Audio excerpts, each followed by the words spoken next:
কোরবানির ঈদ সামনে রেখে পশুপালনে ব্যস্ত সময় পার করছেন ফেনীর খামারিরা। সম্পূর্ণ দেশীয় পদ্ধতি অবলম্বন করেই দেশীয় জাতের পশুপালন ও মোটাতাজা করছেন তারা।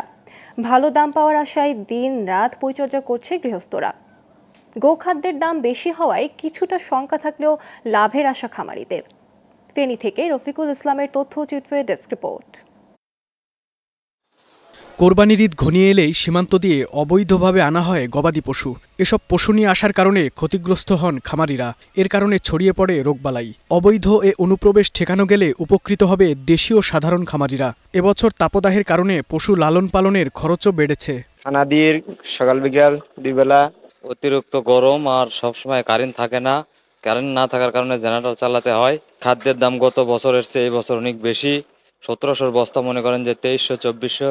যদি আমাদের খরচ বাড়ি যায়, গরুর দাম বাড়বে। গরুর দাম যদি আমরা আশানুরূপ সেল করতে না পারি, তখন আমাদের লস হবে। যেহেতু খামারটা বর্ডার সাইডে, যদি ইন্ডিয়ান গরু যদি না ঢুকে, ইনশাল্লাহ এবার আমরা লাভবান হব। আসন্ন কোরবানি ঈদে 90,250টি পশু বাণিজ্যিক ও পারিবারিকভাবে লালন পালন করেছেন খামারি ও গৃহস্থরা, যা চলতি বছরের লক্ষ্যমাত্রা ছাড়িয়েও দেশের বিভিন্ন বাজারে পাঠানো সম্ভব বলে জানান জেলা প্রাণী সম্পদ কর্মকর্তা। সীমান্তবর্তী এলাকা দিয়ে ঈদুল আজহার অল্প কিছুদিন আগে যদি অবৈধভাবে কোনো গরু প্রবেশ করে, আমাদের খামারিদের আমরা ভীষণ ধরনের লোকসানের সম্মুখীন হব।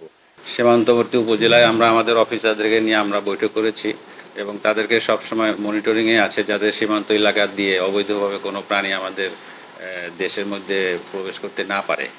এটার দুইটা ক্ষতির কারণ হয়। একটা হচ্ছে যে বিভিন্ন ধরনের রোগ ব্যাধি নিয়ে আসে, আর একটা হলো যে আমাদের দেশীয় যে প্রাণীগুলো আছে, আমাদের দেশের যে খামারি ভাইয়েরা আছে, তারা কিন্তু ক্ষতিগ্রস্ত হয়। চলতি মৌসুমে ফেনীতে 5,225 জন খামারি তাদের খামারে কোরবানির পশু লালন পালন করেছেন। Global television news desk.